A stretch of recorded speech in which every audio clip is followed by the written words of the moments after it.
I am actually going live for the first time in my life, and hopefully you guys will join me. This is actually a continuation on my Colonial Witch Trial Misconception video 3B, but it's really not going to be the actual official video for 3B because, again, I've been learning so much about these magistrates that were a part of the court of Oyer and Terminer that you can't even imagine all of the information. So I decided to stick with tonight one person in particular, but kind of bring in a few others to kind of fill out the story a little bit. So I chose to stick with Peter Sargent. He's a little lesser known, but it seems like Peter, he was born about 1647, and some sources say he was born in Lancashire, and other sources say that he was born in London. But either way, he was born into a wealthy family, and he emigrated over here. And he was already established as a businessman when he emigrated here. So you have to excuse me as I'm telling the story from my heart. I have very little written on the side here, so I might hem and haw a little bit. But anyway, so like I said, Peter was already established as a businessman before he came over. And like a lot of the other magistrates, or the other 9 quote unquote judges for the court of Oyer and Terminer,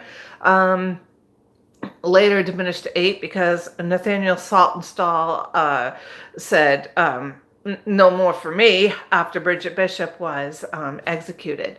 So, but like a lot of those judges, they all come from wealthy families. And when Emerson Baker says that to call them merchants is really not accurate, because these guys were all the very high end, the top richest people in the colony at the time.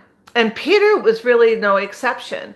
One of the things that they did, though, when they were very they had a lot of common sense about them. So they were not only educated, but they also had a lot of, like I just said recently, a common sense. And one of the things that they did that proves this is that they all seem to have married into wealthy families, even though they were wealthy themselves. And they probably did this to increase their own wealth, as well as to keep it stable. The other things they did when they married into their wealthy families is they also increased their investments and the amount of investors when they invested in certain things. So that if the investment failed, it wasn't only one person going down, it was several of them going down at the same time. So Peter, when he came over, he married first the sister of Jonathan Corwin, and her name was Elizabeth, and she died soon after. So therefore, again, he's establishing that relationship with the Corwin family. And even though Elizabeth had died before 1692, they still had that kind of familiar relationship when they served together in the court of Oyer and Terminer. But when he was serving on the court of Oyer and Terminer, Peter was married to Elizabeth Shrimpton, and she was the daughter of a very wealthy Boston merchant. And then third, he married, wait for it, Lady Mary Phipps. And then fourth, he then married a lady by the name of Mehibital Cooper. So again, I mean, they did, because he was so successful at everything, and all of the other guys were really successful. They were, that's, I guess I'm trying to find my own way in connecting that that wealth that they had with their education. I don't know what Peter's education was before he came over, but I do know that at least three of the other judges were Harvard grads. And I believe that there was one more that went to Harvard, but then left after a couple of years to pursue the family business. So I just want to make sure that I have everything here that I wanted to say about Peter. Let's see. So Peter also, Peter had, it says here that Peter had strong family ties and they were part of their success in the Atlantic ports. And as I said earlier, that they invested together, and both were overseas, to avoid financial tragedy by one person. Again, that was when the families invested together, or when they married into a family and the outlayer of in-laws grew, invest together, therefore not losing a whole lot if the investment unfortunately didn't work out. I think that is it that I have.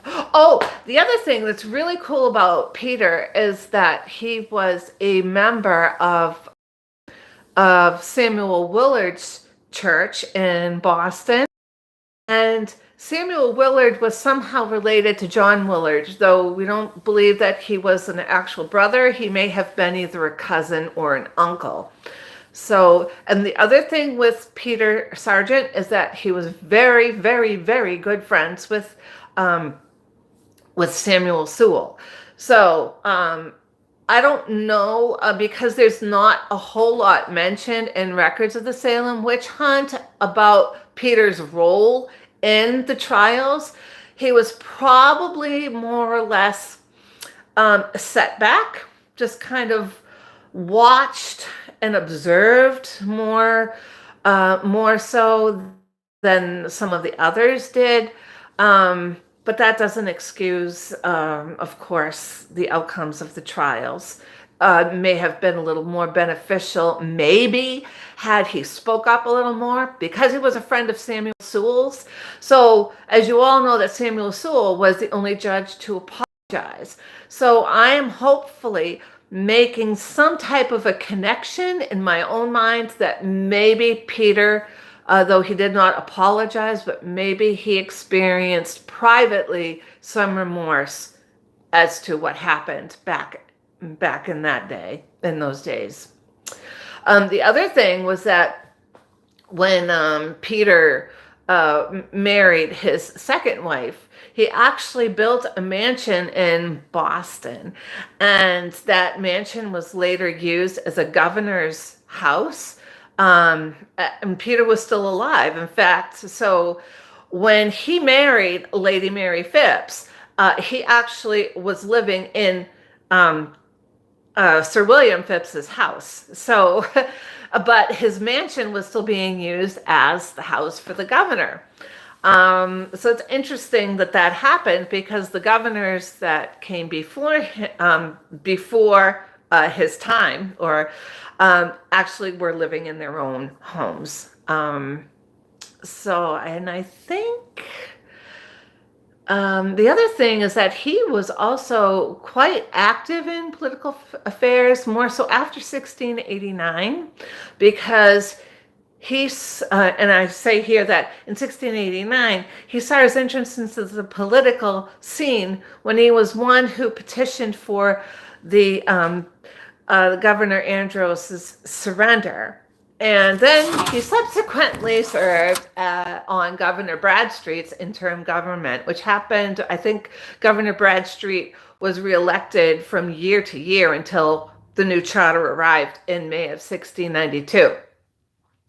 And then after that, of course, and he was appointed appointed to the council and became one of the judges for the Salem witch trials in the court of Oyer and Terminer. So that's what I've been researching a little bit about Peter Sargent. And another one that's really interesting was another judge, John Richards. And John Richards, from what I've been listening to on the Unobscured podcast, was that he was a servant when he came over, most likely an indentured servant, but he learned from listening and experiencing, and then he figured out how to ally himself, and he grew to be one of the most important members of the colony. So I thought that was really interesting. And again, it takes people that have some type of education or learning through observation or just learning through everyday experience that you can get ahead. And that's another thing that I believe to be important, and to kind of thread together that, again, the Puritans were not dumb. So hopefully I can get more research and get a real video going about this probably within the next couple of days, because it is just so incredibly interesting. So I want to thank you all for listening to this live, and I will do my best to get it posted as soon as I figure out how to finish this video. And then in a couple of days, hopefully 3 or 4 days, I will have an actual video in on Peter Sargent without all my hemming and hawing and everything. So thank you, everybody, and have a great night.